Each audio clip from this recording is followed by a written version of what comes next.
Also, please don't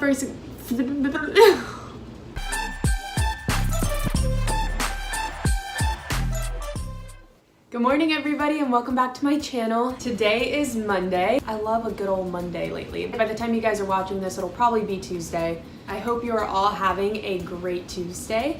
I know I'm having a great Monday. It's chilly out and the cold in Florida is rare.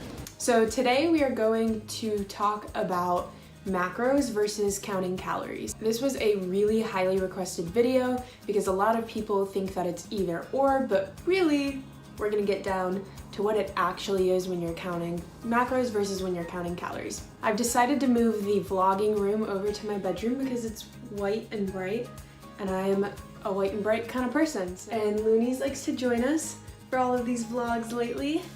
Okay, so counting macros versus counting calories. Which one do you do? Fact here, which might blow your mind if you aren't too familiar with the nutrition side of things. When you are counting your macros, you actually are counting calories as well. Right? Okay, your food is made up of 3 macronutrients. What are you doing? There's literally nothing there for her to be tackling right now. She's just a psycho. Psycho like her mom. Your carbs is pretty much the bulk of what people eat unless you're on like some sort of low carb diet. But sugar, anything containing sugar, your potatoes, your starchier foods, oatmeal, bread, I mean, a lot of things, just playing with a pen. A lot of things are your carbs. Now your protein is your meat sources. If you're vegetarian, it's like tofu, you can get it from beans. Those are your higher protein foods. It is recommended if you train pretty frequently or if you're an athlete to get 1 times your body weight of protein in grams a day.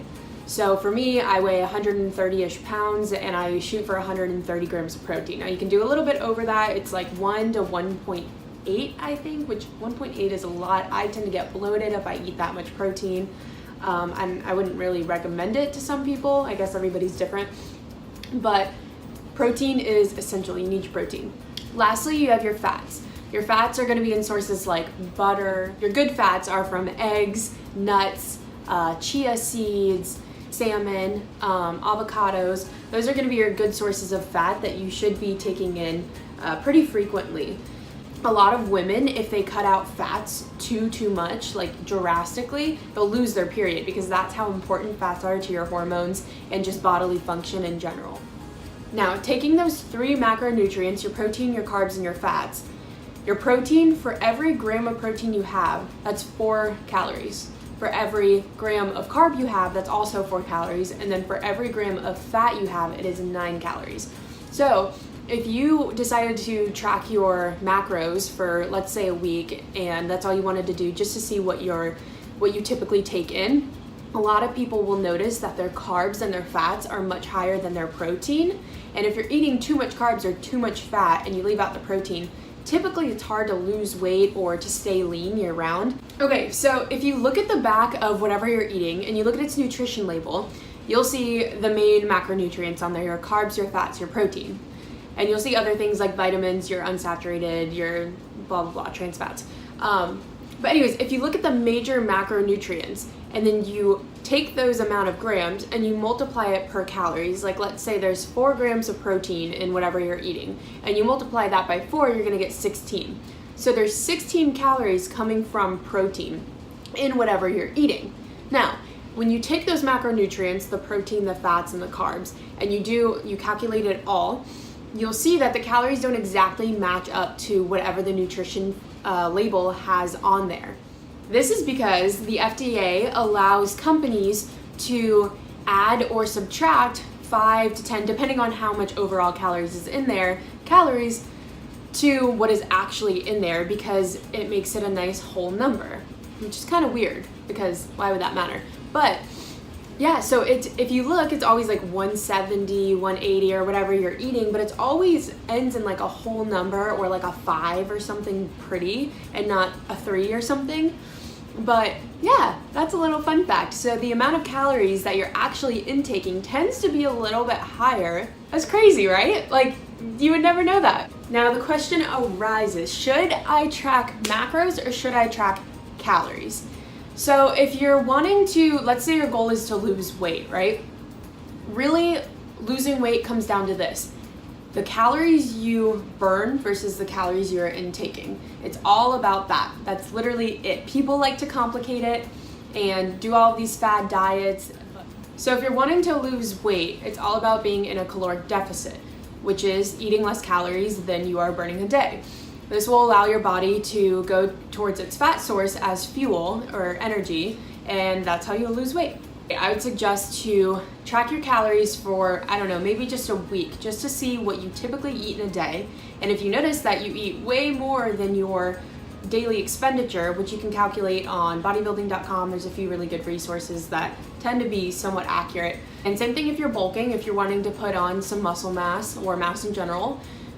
Most people don't want to put on a shit ton of fat. Anyways, so if you're wanting to bulk up a little bit, you'll eat however many calories over what you typically burn in a day, and you'll put on some mass. It really is not that complicated. Everyone wants to say, oh, your metabolism this, your metabolism that, which definitely has a role in it, but overall, if you focus on that and you stick with it for a little bit, you'll find that you can reach your goals by just tracking your calories. If you track your macros, you're still tracking your calories. Tracking your macros is the fine-tuning part. So I like to track my macros because I typically find different results if I'm eating lower fat versus if I'm eating lower carb, vice versa. And if I don't get enough protein, I definitely notice a difference too. So tracking your macros is gonna help you get like the smaller results. I'm gonna show you guys exactly what I mean when I say the calories don't always equate to the macros on the nutrition label. Okay, so this is the peanut butter I use. And for 2 tablespoons, it claims to have 170 calories, 14 grams of fat, 7 carbs, and 7 grams of protein. Now, if we calculate the calories manually, you'll see it won't equate to 170. Okay, so we're gonna take the 14 grams of fat, and we're gonna multiply that per the calories that's in a gram of fat, which is 9. That gives us 126 calories coming from fat. Now, if we take the 7 grams of protein and carbs, and we multiply that by 4, that gives us 28. We're gonna add another 28 for the protein. And now we're gonna add the 126. I hope this is making sense. Okay, so that's 182 calories. Yet the peanut butter claims to have only 170 calories. So this is what I mean. It can be a little bit tricky. Personally, I like to track macros because I do like the little bit of fine tuning. I find that if I don't have enough protein in my diet, that I look differently. I tend to react better with a little bit of lower fat, high carbohydrate, high protein diet. Then I find that's when I look best. I'm going to put a few good links in the description box of websites that you can use to track your macros. They'll vary a little bit, but typically stay around the same. And they're really good resources to use, so click on those if you have never tracked your macros. So I want to start doing something like a weekly something. That doesn't make much sense. How do I explain this? I want to start doing a weekly, like, either a food kind of thing or like a get ready for the week with me kind of thing on like a Sunday. I don't know, but I want to do something weekly that's like a routine. Let me know in the comments below if you have any ideas. I'm going to be pondering about it for the next week.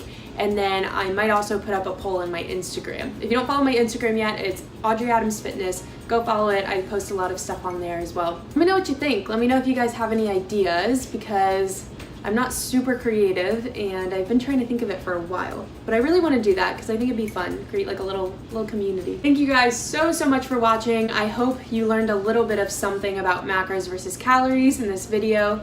Please be sure to give it a thumbs up if you did, and then if you have any other suggestions, comments, anything, leave it below. Also, don't forget to subscribe to my channel if you haven't already, and I will catch you guys in the next video.